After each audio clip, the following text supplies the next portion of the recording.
Ce mouvement s'est mis en échec, tout seul malheureusement à partir du moment où Jean-Luc Mélenchon et un certain nombre de syndicats, très à gauche ont voulu le récupérer et ne pas laisser une colère populaire, sans doute légitime, s'exprimer. Donc, en fait, c'est la preuve paradoxale que, comment dire? Les insoumis ne représentent pas la colère, insoumise qu'ils prétendent incarner. Voilà, bon, moi j'en tire comme conclusion parce que quand on voit tout le tapage qui a été fait, moi je vais pas raconter les coulisses, mais enfin bon, Ouais, je depuis le milieu de cet été, j'ai toute la presse parisienne qui m'appelait sans cesse pour avoir des réactions au 10 septembre. Qu'est-ce que ça va être je rappelle énorme, qu'au une Rassemblement marée national, vous humaine. avez pris vos distances Non, avec le mouvement qui a été heu, très, très vite récupéré par Jean-Luc non, Mélenchon. Vous avez été c'est dans l'autre devancé en sens, quelque c'est dans sorte. l'autre sens, c'est dans l'autre sens. On a pris nos distances à partir du moment où Jean-Luc Mélenchon a voulu l'infiltrer, le récupérer, le Oui, parce qu'il gangréner. s'est positionné en premier. Oui, parce Oui. que voilà, on voit le résultat, ça n'a pas marché, c'est un échec. Voilà, Mmh. c'est-à-dire que jamais ce gouvernement n'a été aussi, impopulaire et je pense que c'est le gouvernement le plus impopulaire de la cinquième République et la mobilisation sociale n'a pas donné grand-chose et on va surtout parler des vielances, Mais, des 500 Alors, interpellations. C'est quand même beaucoup parce que mais il y avait sur quand 200 000 manifestations, ça fait quand même 0,25 des gens. Enfin, je sais pas si on se Mh. rend compte, hein. C'est-à-dire que vous avez, enfin, il y a rarement 65 millions de personnes dans la rue. Et là, en l'occurrence, c'est un peu plus que ce qu'a annoncé le renseignement. Le renseignement tablait sur une mobilisation aux alentours de 100 000 personnes. Et finalement, ils ont été surpris de l'ampleur, notamment, me disait-on, avec cette jeunesse Enfin, qui excusez-moi, n'avait vous pas rigolez. On attendu. a parlé des renseignements à toute la une des médias en disant: «Oui, les renseignements sont très inquiets, la France va peut-être bloquer de partout». On bloque pas la France avec 100 000 personnes. Voilà, donc tout ça, c'était n'importe quoi. Ça fait 200, partie d'un pardon, mais récit. c'est pas anodin, 200 000 personnes, c'est plus que ce qui était prévu, ce que disait, On bloque pas la France avec 200 000 Alexandra personnes, Gonzalez. madame. Donc, Non, mais la France n'était pas bloquée, Monsieur Tanguy, mais quand même dans ce mouvement, puisque bon, il y a eu quelques sondages qui ont été faits, il y avait quand même une partie des électeurs, des sympathisants du Rassemblement national qui soutenaient ce mouvement. Donc, il y a aussi une partie de cette base qui est proche de vous. ah mais, je ne dis pas l'inverse. Moi, j'étais encore Que- sur votre antenne, lundi matin et moi j'ai dit que je comprenais, je soutenais, la colère populaire, mais que Hmm. je les invitais aussi à ne pas s'associer aux insoumis. Donc visiblement, l'électorat populaire, les classes moyennes et populaires qui étaient aux gilets jaunes, cette fois, ne sont pas sortis, dans la rue parce qu'ils ont bien vu que tout ça était, complètement encadré par Infiltré l'extrême par. gauche. Pour vous, c'était une manifestation d'insoumis. Mais dès ce matin, ça a commencé avec des blocages de lycées, dans les comment dire? Dans les 2 secteurs les plus bobos, gauchisés de Paris, à Hélène savoir Boucher. Hélène Boucher dans le nord et Ouais. les gros, fils de bourgeois, du 3e, 4e arrondissement, ces pauvres petits qui vraiment sont persécutés et vivent dans un enfer. Vraiment, je les plains vraiment, les pauvres petits Donc bébés. donc en Vraiment, ils donc sont vous ne vraiment au croyez bout du pas. rouleau. Vraiment, les enfants de la bourgeoisie du centre de Paris, ils sont au bout du rouleau. Je comprends que vraiment ils aient besoin de bloquer leur lycée largement subventionné dans lequel ils ont tous les Donc privilèges vous de dites, France pour pardonnez-moi, vraiment dire qu'on stop au comprenne fascisme. bien, Jean-Philippe Tanguy, vous nous dites ce mouvement il l'a pas pris, c'est un échec. Oui, c'est un échec, mais je crois que sincèrement que c'est la faute de l'extrême gauche. Voilà, écoutez, j'ai fait carte sur table. Ça fait 2 semaines que je le dis, que la gauche va rendre ce mouvement en échec. Donc c'est un mouvement d'extrême gauche et de bobos, si je résume votre Vous avez pensée? vu, qui était visible, sur les images à 80 et qui s'est emparé de ce mouvement? Voilà, vous aviez, À heu, Paris, en tout cas. heu, À Paris. mais oui, mais à Dans Paris, le reste de la c'est le France, c'est pas forcément vrai, mais à Paris, oui. à Paris, c'était complètement caricatural. Et monsieur Bompard, déjà à 5 heures du mat, qui était avec les syndicalistes pour expliquer que c'est lui qui récupérait le mouvement. Bon, bah, voilà, il a voulu récupérer le mouvement, ils l'ont tué. C'est Mais pas ça, le c'est comme début de quelque chose pour vous. bah, je ne sais pas, ce sera le début de quelque chose. Si les gens sincères dans ce mouvement, ils existent, se débarrassent, de tous ces gens qui n'ont rien à faire dans ce mouvement. Est-ce que vous allez soutenir, par exemple, la manifestation, la mobilisation le 18? Mais nous, on ne soutient jamais de manifestation. Voilà, parce que je ne vais pas faire le contraire maintenant de ce que je vous ai dit il y a 5 minutes. Les citoyens français, les forces syndicales, elles n'ont pas besoin des partis politiques pour se mobiliser si elles veulent le faire. Le succès des Gilets jaunes et moi, l'admiration que j'avais pour ce mouvement, c'est un mouvement purement citoyen, parti des cahiers de doléances, d'une colère populaire contre la Mais que surtaxation, vous avez clairement soutenu pour le coup? mais donc soutenu de l'extérieur. D'ailleurs, à l'époque, moi j'étais encore avec M. Dupont-Aignan, on avait à peu près la même position que Marine Le Pen et Jordan Bardella sur les Gilets jaunes. On nous accusait de vouloir le récupérer. Et puis après, on nous a dit, ben, vous l'avez récupéré. Enfin, c'était tout et ce contraire. C'est-à-dire qu'au début du mouvement, on disait, ah vraiment, le RN est debout la France, ils n'ont pas compris ce qui se passe, ils ne sont pas avec le mouvement. Puis après, on nous a dit, ben, maintenant, vous le récupérez. Donc, de toute façon, on a toujours accusé de tout, le contraire de tout. Nous, on a une ligne constante qui est, on laisse les mouvements citoyens et les mouvements syndicaux tranquilles. D'ailleurs, ça nous est reproché parce que à la manifestation des retraites, quand on ne se mêle pas au cortège, on dit on ne soutient pas la réforme des retraites. Enfin, voilà, on est toujours accusé de tout et de son contraire. Mais c'est vrai que le Rassemblement national est un parti qui n'investit pas la rue. Ça ne fait pas partie des stratégies politiques du Rassemblement national. En tous les cas, moins que des partis comme la France Insoumise ou autres, ou le Parti socialiste, plutôt à gauche. C'est une culture de gauche d'ailleurs globalement. Pourtant, vous avez dans votre électorat une bonne partie de gens qui se reconnaissent dans ces combats-là, et même parfois même dans ces formes de combat politique, de manifestation politique, investir la rue plutôt que de mettre le bulletin dans l'urne. D'ailleurs, il y a une bonne partie, je sais que le Rassemblement national, comme d'autres partis, essaye d'aller chercher aussi les abstentionnistes, qui recourent aussi à la rue plutôt qu'à l'urne. D'une part, qu'est-ce que vous dites à ces gens-là qui, plutôt que de voter, vont dans la rue? Et d'autre part, pourquoi ne pas investir davantage la rue en tant que parti qui pourrait avoir un bon vivier politique au sein des rues? Mais moi, je leur dis que c'est les respecter. Et sincèrement, moi, je n'ai jamais eu de reproche là-dessus, en tout cas dans la Somme, hein. Moi, il se trouve que mon suppléant a présidé un syndicat ouvrier pendant 30 ans, à la tête de toute la Picardie.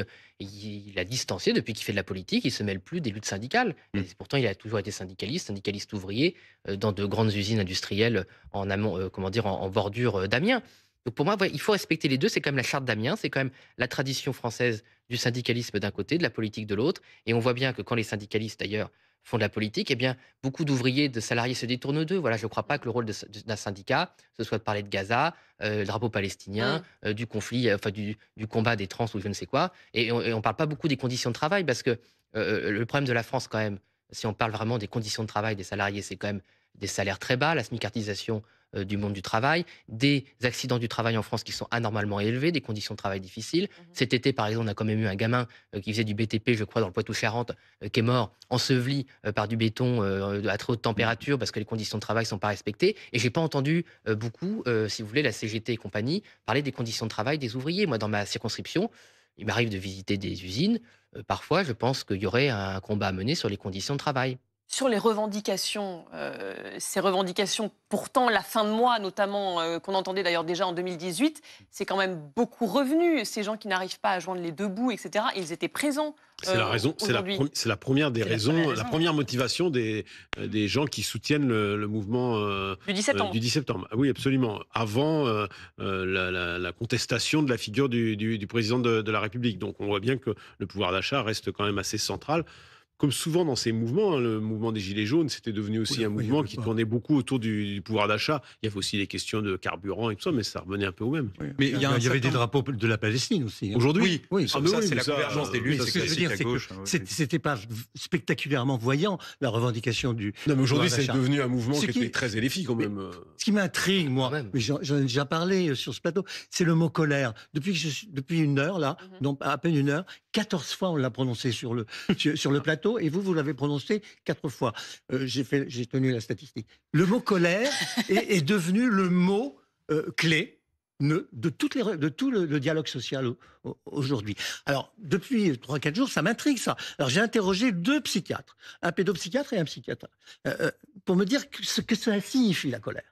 Il me dit, la colère, c'est très simple, c'est une demande de protection. Point final. C'est pas une demande de revendication précise sur quelque chose. On se met en colère contre quelqu'un, pour quelque chose, souvent chez les jeunes. D'ailleurs, il y a beaucoup de jeunes aujourd'hui, chez les ados aussi, et c'est une demande de protection. Est-ce que ça ne rejoint pas, finalement, une culture globale de ce pays qui a une addiction à la protection de l'État? Mais alors justement, c'est là que les questions sur le pouvoir d'achat... Ça se nourrit, tout ça. Il y avait un vrai melting pot intellectuel au départ du mouvement, puisque c'était en réaction au projet de loi Bayrou, au budget de François Bayrou. Mais certains, au tout départ, disaient... Ça démarre sur les jours fériés. Hein. Oui, mais disaient ce que nous voulons protéger, c'est principalement notre salaire, notre argent, le salaire des actifs, et notamment vouloir baisser les taxes, les impôts, les contributions, etc., pour que l'actif puisse récupérer le fruit de son travail. C'était une revendication de départ de ce mouvement-là. Sauf que derrière, ça a complètement dérivé, et vous le dites, effectivement, maintenant, c'est pas la protection du salaire de l'actif qui a été demandée, c'est la protection par l'État des plus précaires, etc., et davantage d'aide, et davantage de subventions. Et si on se réfère aux Gilets jaunes... qui est l'inverse. C'était l'inverse, mais ça a été payant, les Gilets jaunes. La colère des Gilets jaunes a été payante. Vous savez combien ont coûté les gilets jaunes à l'État? 12 milliards, en gros. Donc, je comprends qu'on puisse manifester pour autre chose qu'une revendication de jour férié ou de revendication. Est-ce que le mot colère a ce sens-là chez vous? Mais moi, je ne crois pas. Moi, je crois que la colère, c'est que les institutions aujourd'hui ne répondent pas aux aspirations justes du monde du travail et qu'il y a un moment, quand vous n'êtes pas Mais ces entendu. aspirations, c'est la protection. Mais moi, vous savez, moi, je pense que non, mais les gens, déjà, ils veulent pas être protégés, ils veulent vivre librement de leur travail. C'est On leur le refuse libre. On leur refuse ce premier droit. Vous avez dit la solution des gilets jaunes. Ils ont créé la prime d'activité. Moi, je crois que les gens, ils voulaient avoir un meilleur salaire, un salaire digne, et pas avoir un ticket, un petit billet de l'État. Ils voulaient payer un prix d'énergie qui était juste sans taxe, pas avoir un chèque d'énergie. Donc, si vous voulez, cette espèce de maladie mentale des élites françaises qui consiste à prendre de l'argent aux gens et leur rendre d'une autre poche pour essayer de les Leur tenir en demander laisse. merci ensuite. Pour essayer de les tenir en laisse. Et une fois qu'on essaie de les tenir en laisse, ne pas comprendre pourquoi ils veulent pas être tenus en laisse. Et c'est le modèle français. Non, c'est pas le modèle français, si, c'est le modèle. tel qu'il a été Non, je crois construit. pas. Non, je ne crois pas que C'est ce une soit le espèce de modèle grande français. lessiveuse, un modèle extrêmement redistributif. Moi, je pense Ah. que c'est le modèle de gens Appelle qui ça ont perdu le socialiste. pouvoir sur les grands équilibres du monde, sur la mondialisation, sur l'Europe, et qui, en fait, pour s'inventer un pouvoir qu'ils n'ont pas, font ces espèces de machines folles qui consistent je vous prends votre argent, je vous prends d'une main droite, pardon, je vous rends d'une main gauche, et je comprends pas que vous ne vouliez pas me mordre la main. Moi, je comprends que ce soit normal dans ce cas-là, parce que moi-même, je le ressens, alors que je suis très, très, très, très, très, très privilégié. Je suis un peu. Effectivement, il y a de la colère. Mais vous savez, moi, le début de mon engagement politique, c'est le mépris du référendum de 2005. Quand vous méprisez les gens qui s'expriment, il y a de la colère. Donc, il y a de la colère. Là-dessus, Encore. vous êtes d'accord, même si aujourd'hui, vous dites que c'était C'est le caractère français. un échec. Est-ce que vous craignez que ça dure dans les prochains jours? On a entendu la CGT dire qu'il faudrait essayer de se mobiliser 2 jours par semaine. Il y a le 18. Est-ce qu'on part pour une longue séquence de manifestations, de mobilisation, de colère, justement? Sincèrement, moi, je ne sais pas. Vous êtes élu de la Somme, vous le sentez, ça, Oui, non? mais moi, je Qu'est-ce veux qu'on dire vous ce que je dit? ressens. Moi, je ressens des gens qui voudraient effectivement s'exprimer, mais qui ne le font pas pour une raison simple, c'est que les jours de grève, c'est des jours pas payés. Et qu'aujourd'hui, les Françaises et les Français, ils n'ont pas les moyens de s'offrir des jours pas payés. Ça n'existe pas. Donc, il y a quelques professions qui ont un peu la chance d'avoir des caisses de grève ou quelques réserves, mais vous êtes salarié d'une entreprise industrielle dans le vide de 50 salariés, il n'y a pas de caisse de grève, et vous avez déjà du mal, effectivement, à joindre Sauf les que deux les bouts. Gilets jaunes, Sauf que- c'était le samedi, par exemple. Exactement. Oui, et là, c'est un Mais des même à la fin, manifestations. Et là, c'était un mercredi. Il y avait beaucoup de petits Non, patrons. mais concrètement, oui, vous avez raison. Beaucoup d'artisans, beaucoup de petits patrons, de retraités aussi. Il y avait une vraie convergence de la France qui travaille ou qui a travaillé ou qui connaît le monde du travail.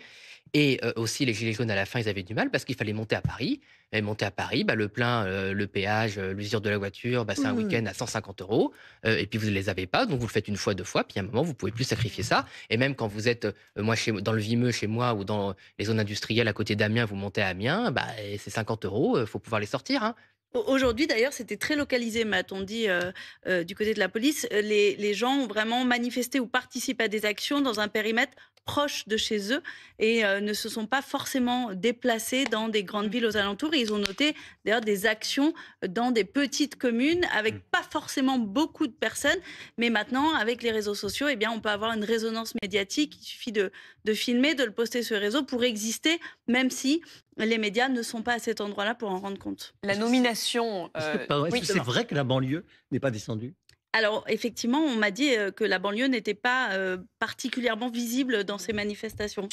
Après, c'est difficile de dire la banlieue, mais, Oui, mais des habitants des quartiers, pas forcément, n'ont été visibles dans ces manifestations.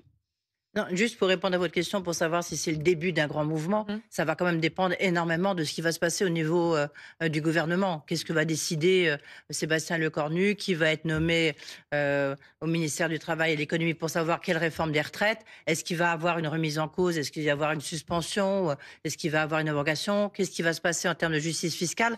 Ça va dépendre énormément de ce qui va être décidé dans les prochains jours. Alors justement, Sébastien Lecornu qui était visé lui aussi dans ces manifestations, les manifestants qui, en gros, disaient qu'on a mis un macroniste pur jus et que ça ne changerait rien. Et donc, il était visé, lui et Emmanuel Macron. Alors, il y a eu une sorte de calendriers qui se sont percutés. Il a été donc nommé aujourd'hui au poste de Premier ministre. Je voulais entendre votre avis sur son discours, le discours qu'il a tenu. Il a fait ce constat. Il est d'accord qu'en France, il y a une fracture entre les politiques et la vie réelle, la vie des Français. On écoute le nouveau Premier ministre. La deuxième des choses, c'est dire aux Françaises et aux Français qu'on va y arriver. Parce qu'au fond, vous venez de le dire, il n'y a pas de chemin impossible. Il faut qu'on arrive à mettre fin, au fond, à ce double décalage. Le décalage entre la situation politique et le décalage avec ce qu'attendent légitimement nos concitoyennes et nos concitoyens pour leur vie quotidienne, pour la situation économique et sociale, leur sécurité, bref, ce pourquoi, évidemment, nous sommes missionnés. Et ce décalage entre la vie politique du pays et la vie réelle devient préoccupante, et pas que pour celles et ceux qui gouvernent, pardonnez-moi, mais pour l'ensemble de la classe politique. Vous êtes d'accord avec ce constat? Enfin, je pense que tout le monde est d'accord. Si vous voulez, donc il y a une transmission de relais entre deux marathoniens de l'enfonçage de porte ouverte. Mais ça alimente la colère.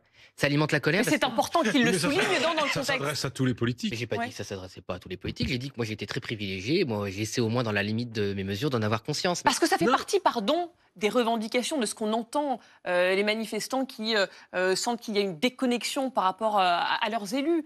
Et vous êtes directement concerné. Mais bien sûr qu'on est concerné. Mais pourquoi est-ce que vous croyez qu'on demande une dissolution? Vous savez, moi, mes dissolutions, je retourne devant les électeurs. Personne n'est sûr d'être élu. C'est que les élections, c'est pour ça que je parlais du référendum. La politique, c'est fait pour désamorcer les conflits, c'est fait pour désamorcer les tensions, c'est fait pour que tout le monde s'exprime. C'est pour ça d'ailleurs aussi qu'on est pour la proportionnelle, pour que tout le monde soit reconnu. En fait, aujourd'hui, les élections sont retournées contre leur sens primaire. Puisqu'en fait, il y a des gens qui s'expriment et ils font le contraire de ce que vous voulez dire les gens. Monsieur Macron a perdu les européennes. Qu'est-ce qu'il dit? On continue. Il disait pas que Monsieur Macron. Je vais dire, c'est le N+1 l'ensemble de la classe politique. L'ensemble de la classe politique ne dit pas la vérité. On en a parlé 10 fois ici. Oui. Non mais excusez-moi, il y a un moment, moi je veux bien tout. Mais les européennes, la liste. Ah non, les européennes, on est d'accord. C'est ça dont je parle. Non, je croyais que vous parliez des législatives. D'accord, mais est-ce Européennes, qu'il y a bien une sûr. leçon, au lieu d'en tirer une leçon, dire bon, j'ai compris, on va changer un peu au moins un peu, le chemin de la construction européenne, que la France est quand même pays fondateur, deuxième pilier de l'Europe. Ah ben non, je fais une dissolution, puis c'est comme si on n'avait rien entendu. Et ça fait un an, et on continue. Et le Mercosur, et on augmente la contribution de la France à l'Union européenne. Et tatati, et simplement parce que la voix de la France n'est plus tellement entendue au sein de l'Union européenne. Hein.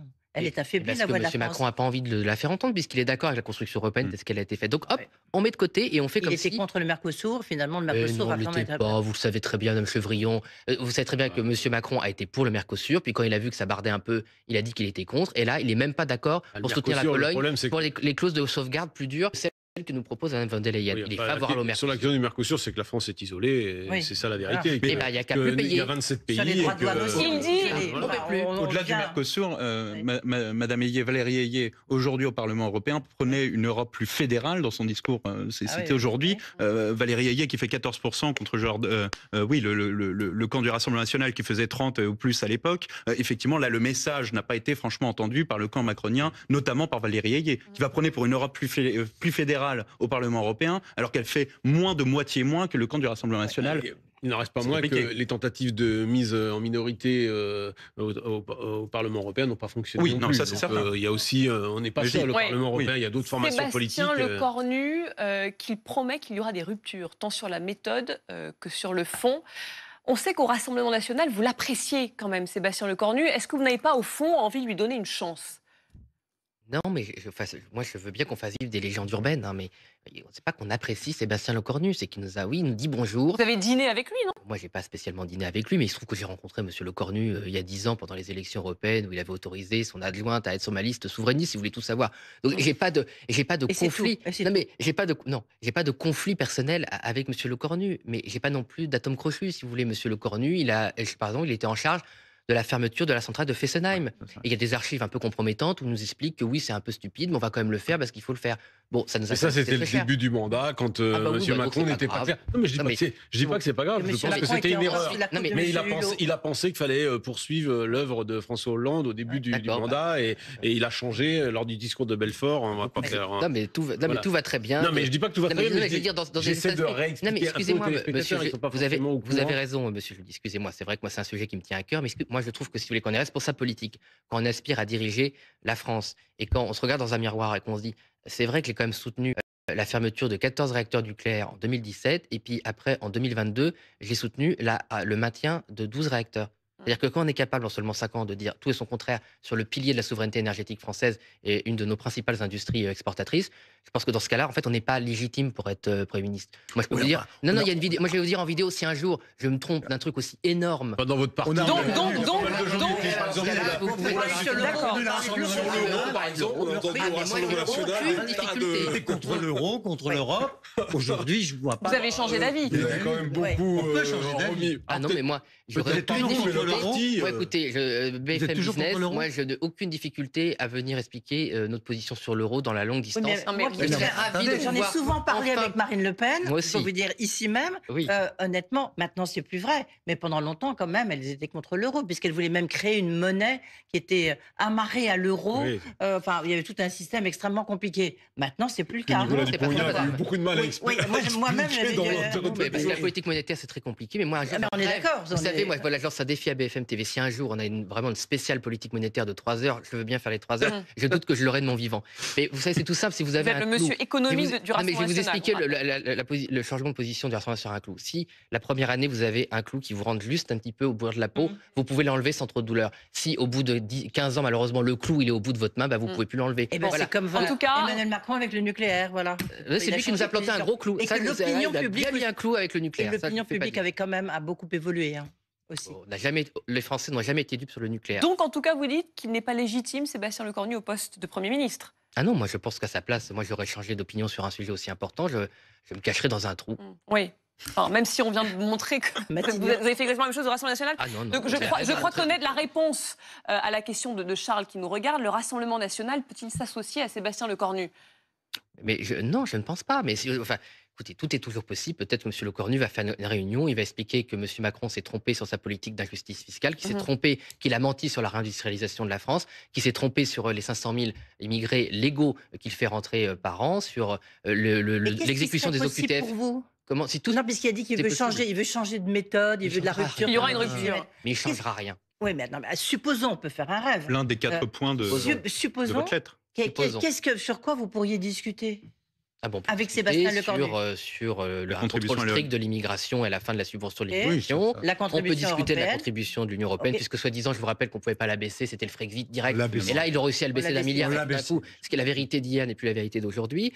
Sur La fraude fiscale, la la fraude Mercosur, sociale. sur la fraude, maintenant ils sont tous d'accord avec nous, sur la réforme territoriale, il y a plein de l'inefficacité de la dépense sur la formation professionnelle, l'inefficacité de la dépense de la politique du logement. On peut discuter de beaucoup de choses. Visiblement, le point là qui est sur la table, c'est de taxer, de faire un geste pour plus de justice fiscale.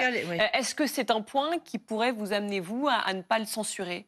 Mais nous, on est pour une justice fiscale qui permette de baisser les impôts, c'est-à-dire augmenter les prélèvements sur les plus favorisés pour baisser la TVA sur l'énergie, sur les biens de première nécessité, sur les impôts de production, pour les entrepreneurs. Mais c'est pas ça qu'on nous proposera.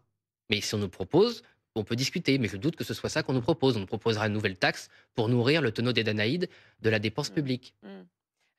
Comme l'année dernière. Hein. On Ce qui sait s'est passé d'ailleurs, l'année Bruno dernière. Jeudi, là-dessus, juste un mot. On sait qu'il a vu les personnalités de son camp aujourd'hui. Aujourd'hui, Sébastien il a Lecornu. commencé par... On en sait un peu plus sur les coulisses. Les jours fériés, par exemple, il dit que ça sera a priori les jours fériés, son ami, supprimé.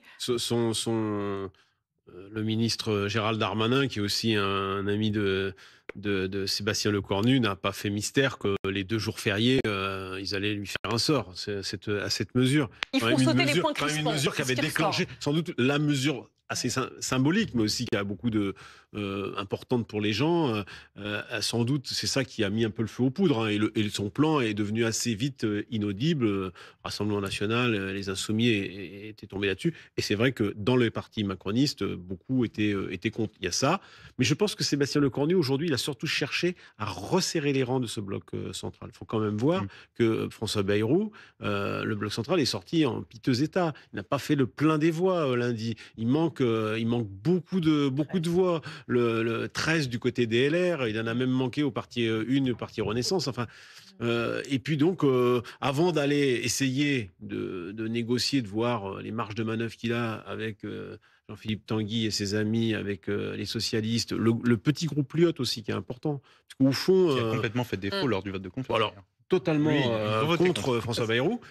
Donc, il a cherché, je pense, aujourd'hui un peu à resserrer les rangs avant d'aller voir les autres. Alors, on est avec Christine, qui nous écoute, je crois, depuis le début de l'émission. Vous êtes retraitée, vous habitez à Bourges. Merci d'être avec nous. Est-ce que vous êtes d'accord avec... Bonsoir à vous. Est-ce que vous êtes d'accord avec l'analyse... J'habite pas à Bourges, excusez-moi. J'habite à Saint-Satur et je suis allée manifester à Bourges. Ah, très bien. Merci pour cette précision. Racontez-nous, pourquoi vous êtes allée manifester? Alors, J'ai plus de 70 ans. Nous sommes allés avec un petit groupe à Bourges parce que moi, je n'en peux plus. C'est la première fois de ma vie, à bientôt 71 ans, que je ne supporte plus un président comme Macron. Ça fait 8 ans qu'on subit son mépris, la précarité. Moi, je sais pas si... vous savez, tout à l'heure, j'étais un peu excédée d'entendre les investissements, enfin l'ancien patron du MEDEF, etc., ce discours. Moi, je survis avec 1180 € de retraite. Et je ne peux plus ce mépris vis-à-vis des... comme il disait, dans les gares, les gens qui se croisent ne sont rien. Il a tout fait au début pour les riches, c'est-à-dire tout de suite, il a supprimé l'ISF. Par contre, pour la taxe d'habitation, il a mis un certain nombre d'années. Pour les gilets jaunes, après, nous avons eu droit au débat. On a rempli des cahiers de doléances. On ne sait pas ce que c'est devenu. Pour pardon, je vous arrête un instant sur les gilets jaunes. Il a quand même mis 10 milliards d'euros sur la table, c'est pas rien. Oui, alors 10 milliards multipliés, divisés par le nombre de Français, je peux vous dire que ça ne fait pas grand-chose sur le compte en banque. Nous avons eu droit au 23-49-3 de Borne pour la réforme des retraites, en bafouant toutes les institutions. Même l'année dernière, aux législatives, il y a eu un groupe qui est arrivé en tête, qui est la gauche. Voilà. Et moi, c'est vrai que c'est pour ça que je suis allée manifester. Peu de temps, je suis restée une petite heure à Bourges, mais on n'en peut plus. Hein. On n'arrive plus à se chauffer, à se soigner, à se nourrir dignement depuis que Macron est au pouvoir. Et le cornu, c'est le clown de Macron, comme l'était Attal. C'est pas possible. Moi, tout va pour les milliardaires, hein, l'invasion, l'optimisation fiscale. Est-ce que, tiens, Monsieur Tanguy, est-ce qu'il ferait quelque chose pour l'optimisation fiscale, pour l'évasion fiscale? Est-ce qu'il remettrait l'ISF? Est-ce qu'il taxerait? Alors, je vais faire une énumération, Monsieur Tanguy. Est-ce que vous allez taxer les riches, sanctionner les évadés fiscales? Pourquoi? Autre question. Pourquoi vous stigmatisez sans cesse les immigrés? C'est insupportable. Pourquoi vous stigmatisez sans cesse Jean-Luc Mélenchon? Alors moi, je vais vous dire, à Bourges, il y avait LFI, il y avait Sud Solidaire, et je suis ravie. Alors moi, je fais partie de ce courant politique, hein, et moi, je suis ravie que plus on a du monde, de la gauche, même s'il y a des gros problèmes avec M. Mélenchon parfois, hein, nous, ce qu'on veut, c'est la démission de Macron. On ne veut plus de la Macronie. Alors attendez, on va laisser répondre Jean-Philippe Tanguy sur... Excusez-moi. Hein. Non, mais c'est intéressant sur les demandes précises que vous avez formulées. Que ferait le Rassemblement national? Christine n'a pas à s'excuser, ses questions ont été très claires. Donc effectivement, nous rétablirons l'ISF, nous l'appelons l'impôt sur la fortune financière, contre les superdividendes, les surdividendes, pardon, les surprofits, les surachats d'actions. Hein, l'année dernière, il y a eu 21 milliards d'euros de rachats d'actions. C'est une forme de spéculation et de distribution de dividendes fantômes qui détruit de la valeur au lieu d'en créer. Donc on est pour la taxation. L'ISF, donc on rétablirait le montant de l'ISF qui avait été supprimé par Macron et dont Christine a parlé au début de son intervention, 4 milliards.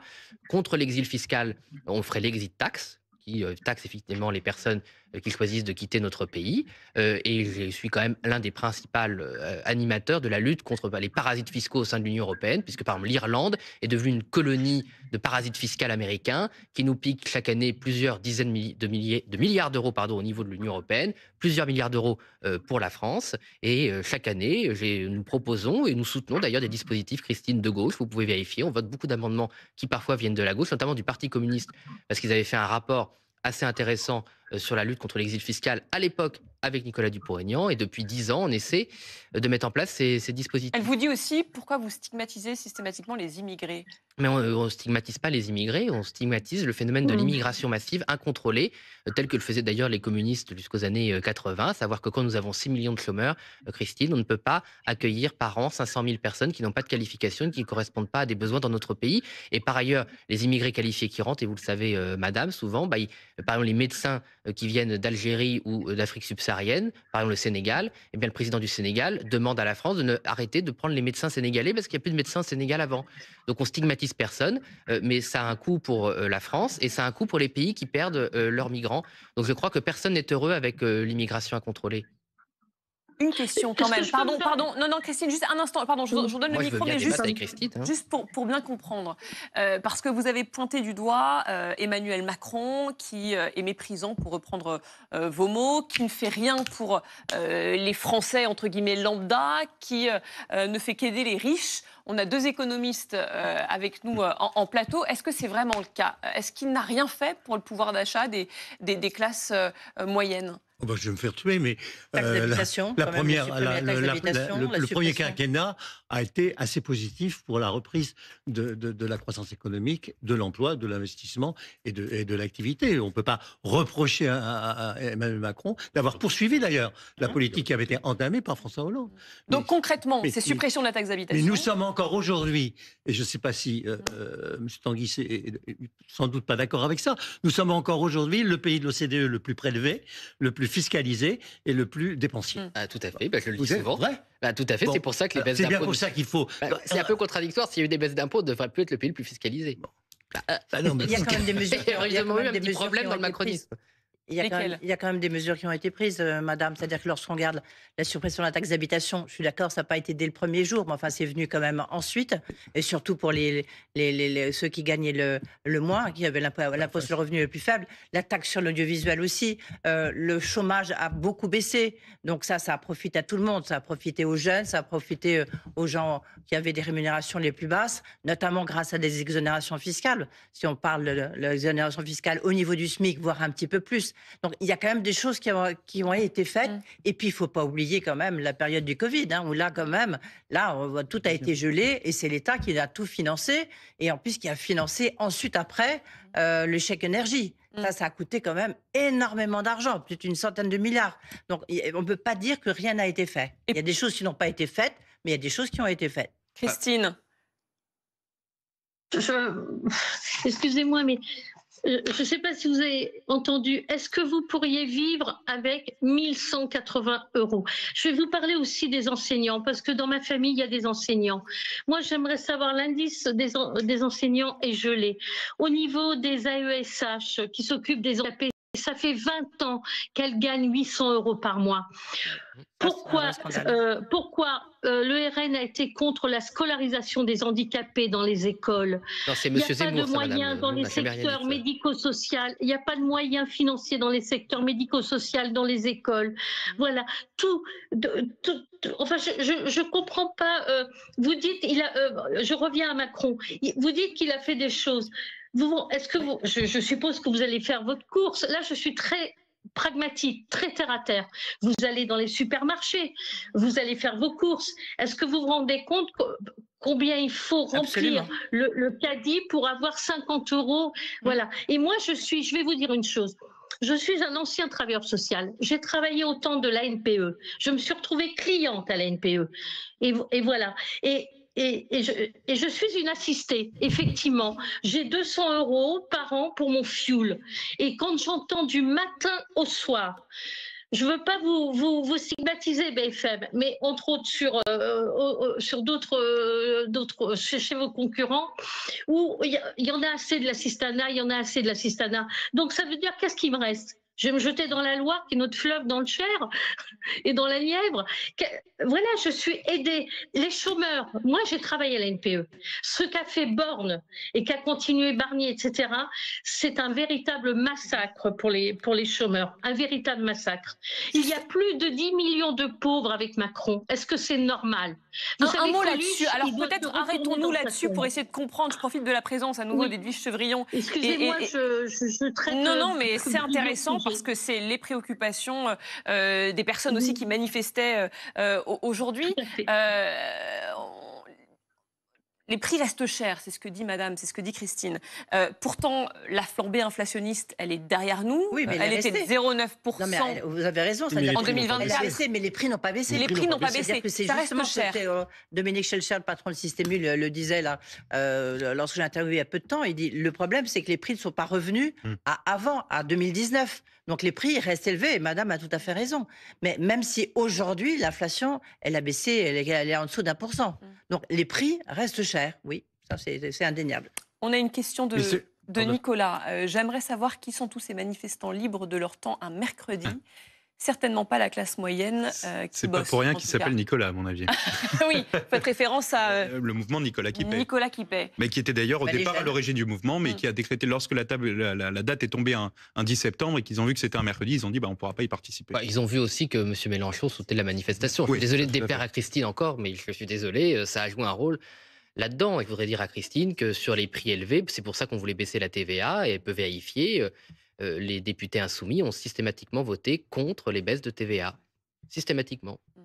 Mais la vraie question que posait Christine, si elle me permet, tout à l'heure, c'était de savoir pourquoi les services publics en France valent si cher.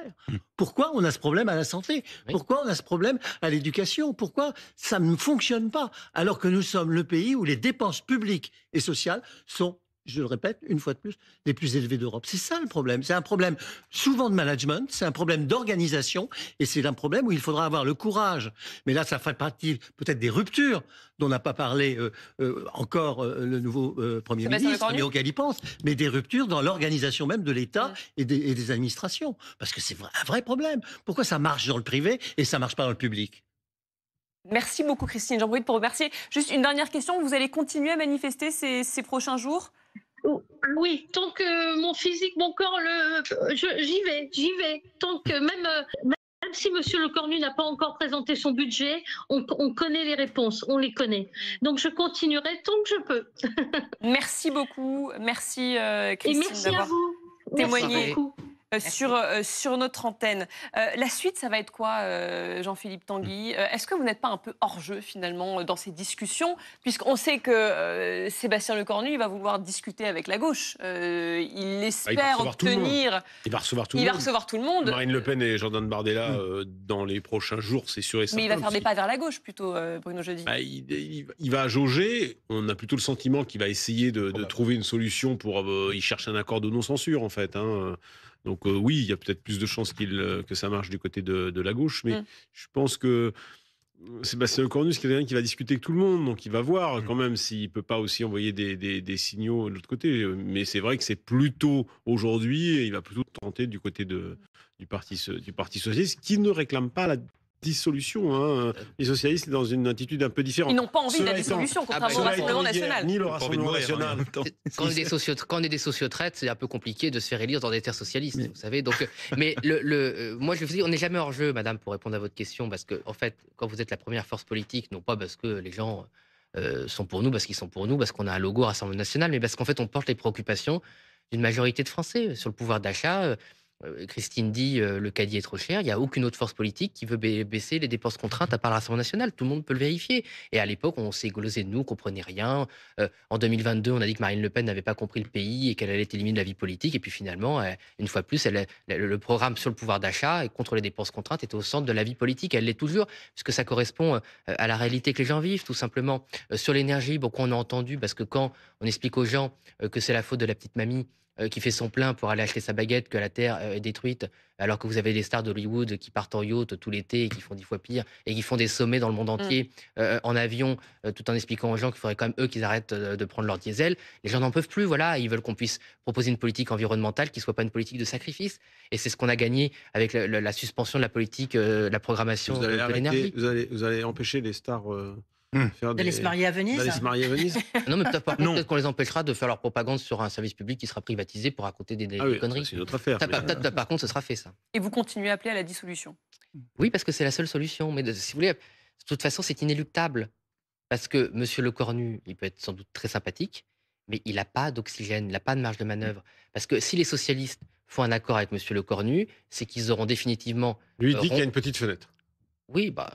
C'est le trou de fourmi de François Bayrou. S'il disait Ouais, l'inverse, la fameuse fourmi, le fameux trou de s'il a fourmi. accepté la mission, c'est qu'il pense qu'il l'a. Mais moi, je pense qu'il n'a pas cette fenêtre, parce que si les socialistes acceptent de faire un deal avec les LR, ça veut dire qu'ils auront complètement trahi le programme, il faut dire, totalement mensonger, sur lequel ils sont fait élire. D'ailleurs, ils avaient commencé avant de reculer. Et donc, ça n'a plus de sens. Voilà, c'est-à-dire qu'en fait, sans le programme des Insoumis, les socialistes, c'est 2% à la présidentielle. Ils ont réussi à reprendre de l'air parce qu'ils ont fait croire qu'ils avaient le même programme que M. Mélenchon. Voilà, moi, j'aime pas M. Mélenchon, mais j'essaie d'être honnête. Moi, quand j'ai débattu, et d'ailleurs sur ce plateau ici, pendant les élections législatives, quand je débattais avec M. Brun, enfin des personnalités du Parti socialiste, je débattais pas avec le programme de François Hollande, qui était caché en Corrèze. Je débattais avec le programme de Jean-Luc Mélenchon, qui était repeint en rose ou en vert, selon les personnalités qu'on avait. Mais le programme du Parti socialiste, en France, il fait 2%. Il ne fait pas 20% comme aux dernières élections.